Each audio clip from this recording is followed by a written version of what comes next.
So So this is a yeah, Lyft support message from a driver who is in Georgia, and they're talking about what happens when you go a little bit too long on your rides and want some sort of reimbursement because they gave you the upfront fare price, and they're not too happy that they have to continually readjust this.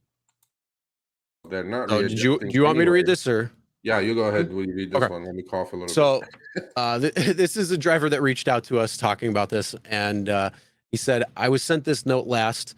I drive in the Savannah, Georgia area. I do mostly airport trips. Most rides are going downtown. There are 2 to 3 ways to get to the downtown area. The fastest way to the downtown area is that I have to pass through 4 very active train tracks. If you have to stop, it could cost you anywhere between 5 and 30 minutes." And I agree with that. You know, I got train tracks not too far from me, and if you get stuck behind those, and there's 4 tracks, 4 separate lines, so you Yeah. could have one train coming, and then all of a sudden another train will be coming, and a third train will be coming, and they're long trains. You could be sitting there for 10 minutes or so, or sometimes longer. So yeah, those trains can really mess with you. Yeah. The longest way is going the interstate, which goes over the tracks. And I believe Lyft knows this, but still continues to route us on the roads with the tracks. You know what? I'm not going to let them have the benefit of the doubt here. They probably don't know. In all honesty, they're Yeah. using an algorithm that's based usually probably on Google Maps.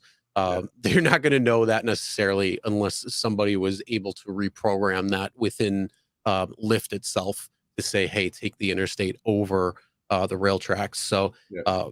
that I'm going to say they probably just don't know. Yeah. You know your area, but Lyft, they don't. And then he goes, I accept the ride and the upfront fare showed 27. I took the interstate, which bumped it up to 31.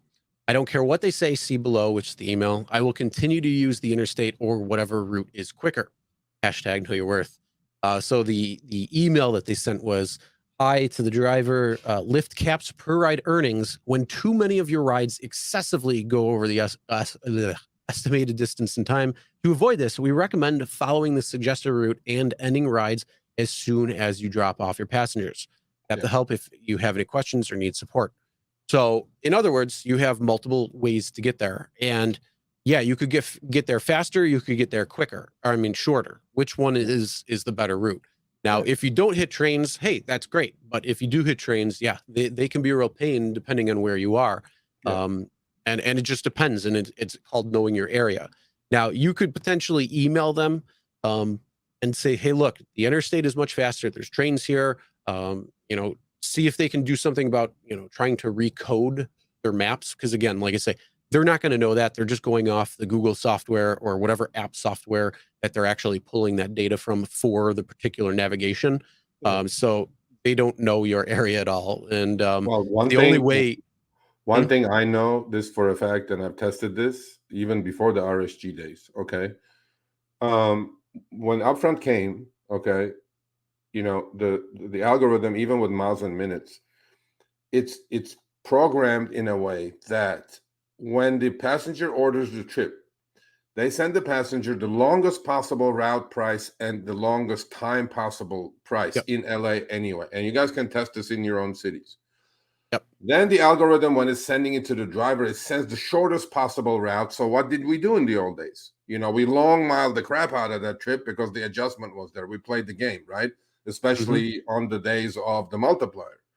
Well, with Upfront, the Upfront system is always going to probably send this guy the shortest route, but through the train tracks, which could add 5 to 30 minutes if you get stuck one time. So he's doing the right thing. He's going the longer route.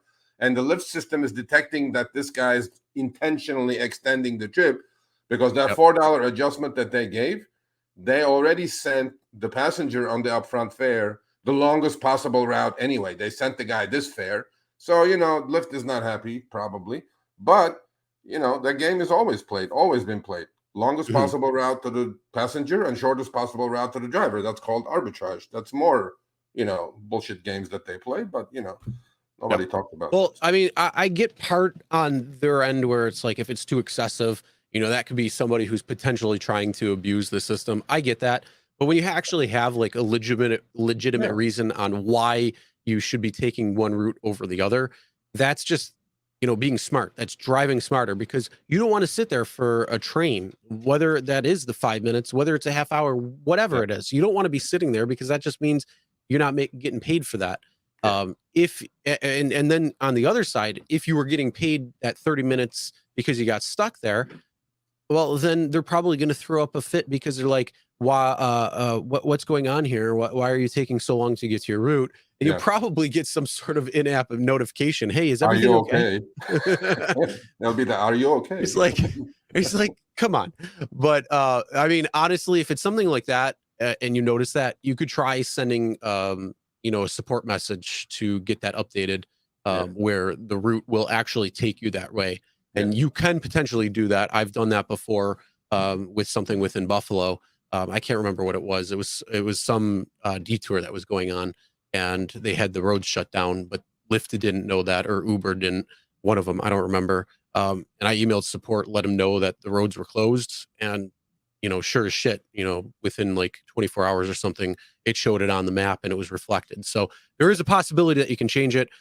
This was a few years ago when that happened, so I don't know if that's going to be still the same case today, but you could potentially try to do that and get your case made on that. All right, thanks for watching. That short little clip was from our live stream, Show Me the Money Club with Sergio and myself, Tuesdays, 6 p.m. Eastern, 3 p.m. Pacific. Make sure you subscribe, turn on all notifications so you'll be notified when we go live, as well as all of our awesome content. Make sure to check out this video right here, which will take you to the entire live stream, or check out this video right there. All right, drive smart, everyone.